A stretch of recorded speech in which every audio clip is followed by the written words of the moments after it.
Assalamualaikum warahmatullahi wabarakatuh. Bismillahirrahmanirrahim. Alhamdulillahirabbil alamin wa bihi nasta'inu ala umurid dunya waddin. Wassalatu wassalamu ala asrafil anbiya'i wal mursalin wa ala alihi wa sahbihi ajma'in, amma ba'du. Al-qail fi kitabihil karim, ya ayyuhalladzina amanu kutiba alaikumusiyam kama kutiba alal ladzina min qablikum la'allakum tattaqun. Pemirsa Bamosi TV yang dirahmati Allah, marilah kita sama-sama memanjatkan puja dan puji syukur kita kehadirat Allah Subhanahu wa taala, yang mana pada waktu yang berbahagia ini, pada hari ini kita diberikan keberkahan berupa kita bisa menjalankan aktivitas Ramadan kita, berpuasa dan bermuajahah di bulan yang penuh dengan berkah ini. Amin ya rabbal alamin. Selanjutnya salawat dan salam marilah kita tuturkan pada junjungan kita Nabi Agung Muhammad sallallahu alaihi wasallam, Nabi yang kita nantikan syafaatnya di yaumul kiamah, dan beliaulah yang telah membawa dunia dari alam kegelapan menuju alam yang penuh dengan peradaban.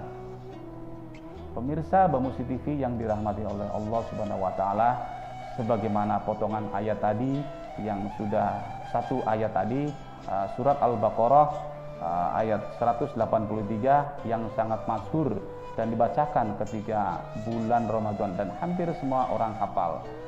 Nah, di sana dituliskan termaktub bahwasanya diwajibkan berpuasa bagi kalian sebagaimana orang-orang terdahulu. Nah, sebagai kalian itu siapa?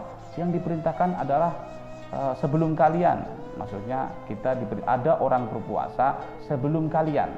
Siapa yang ditunjuk sebelum kalian? Itu Nabi Muhammad. Kita orang Islam. Artinya bahwasanya sebelum kita orang Islam, sebelum Nabi Muhammad membawa ajaran-ajaran Islam, itu sudah ada yang diperintahkan untuk melakukan ibadah puasa.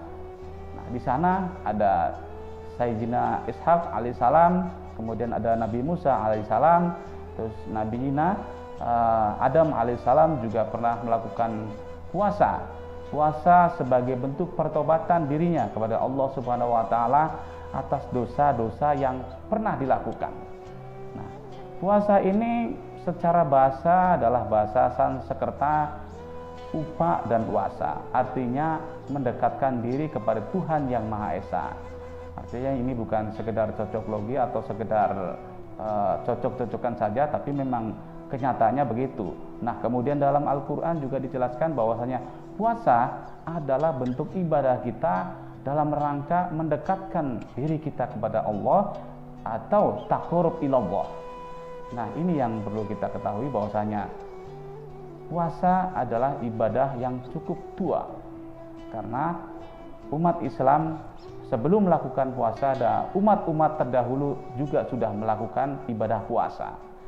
Nah, kemudian juga bahwasanya ibadah puasa adalah bentuk pertaubatan, bentuk rasa cinta kepada Allah Subhanahu wa taala, maka kita melakukan ibadah puasa. Karena dalam sebuah riwayat, asyamu min ahabil ibadati ilallah. Puasa adalah ibadah yang sangat dicintai oleh Allah Subhanahu wa taala. Kenapa kok sedemikian Allah mencintai ibadah puasa? Nah, karena bulan puasa ini semua orang melakukan amalan yang baik. Nah, ibadahnya seorang bulan puasa, tidurnya saja beribadah, bau mulutnya itu harum seperti minyak misik, minyak kasturi. Nah, wangi ini bukan hanya sekedar wangi secara jasadiah, wangi secara tampilan, tapi wangi secara hakikat. Kenapa dikatakan wangi? Setiap orang yang melakukan ibadah puasa, dia tidak melakukan kata-kata atau tidak mengucapkan kata-kata yang kotor, kata-kata yang buruk, dan juga tidak melakukan perbuatan-perbuatan maksiat, perbuatan yang dilarang oleh Allah Subhanahu wa taala, sehingga baunya kecium harum sampai kemana-mana. Kemudian Allah juga mengatakan dalam sebuah riwayat Imam Ibnu Arabi dalam hadis qudsnya, asyamu li, ibadah puasa adalah untukku. Nah, tersambung dengan tadi, bulan puasa kenapa disebut juga bulan untuk melakukan pertobatan? Kenapa? Bulan puasa ini di sana banyak pintu-pintu yang dibukakan oleh Allah, yaitu berupa abwabur rahmah, pintu rahmat, pintu kebaikan. Nah, sesungguhnya bagi kita umat Islam, nama kita sudah dicatat oleh Allah, ada yang di surga, ada yang di neraka. Nah, berkah ini apa sih? Abwabur rahmah, membuka pintu kasih. Kasih Allah dibuka sehingga setiap malam Allah Subhanahu wa taala mengangkat nama-nama kita yang tahun lalu, setahun ini kita melakukan aktivitas sehari-hari, kita kadang lupa kepada Allah, kita lalai kepada Allah, sehingga kita tercatat nama kita sebagai penduduk neraka. Nah, pada bulan Ramadan ini nama kita diangkat menjadi penduduk surga. Nah, itulah keutamaan bulan puasa.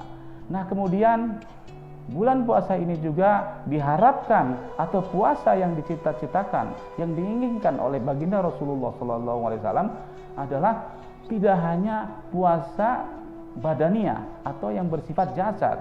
Kita meninggalkan tidak makan, tidak minum, tidak berjima dengan istri kita waktu berpuasa. Ini adalah puasa yang tahapannya adalah tahapan badania.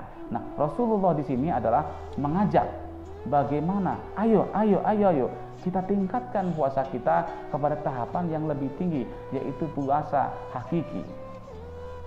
Bagaimana tadi dibahas, puasa hakikat adalah puasa yang dimana kita meninggalkan yang bersifat nafsiyah, meninggalkan apa yang menjadi kerelaan kita, kecintaan kita, kesenangan kita, yaitu kita menahan. Sehingga apa? Ketika kita menahan sesuatu yang bersifat nafsu, tentunya apa saja yang kita lakukan menjadi sebuah nilai ibadah, menjadi sebuah nilai kebaikan. Nah, kemudian daripada itu, tentu di bulan puasa ini yang masih ada waktu, yang masih kita berada di dalam bulan Ramadan ini, mari kita tingkatkan puasa kita agar capaian puasa kita, puasa yang dikehendaki oleh Allah Subhanahu wa taala, puasa yang dikehendaki oleh Rasulullah SAW, tidak hanya sekedar puasa badania, tapi juga puasa hakiki. Pemirsa Bamusi TV yang dirahmati Allah, demikian kajian Ramadan kita hari ini. Semoga puasa kita diterima oleh Allah Subhanahu wa taala. Puasa kita adalah puasa yang dikehendaki oleh Nabi Muhammad SAW, sehingga keberkahan kita dapatkan sampai akhir bulan Ramadan. Kurang lebihnya mohon maaf. Wallahul muwaffiq ila aqwamit thoriq. Assalamualaikum warahmatullahi wabarakatuh.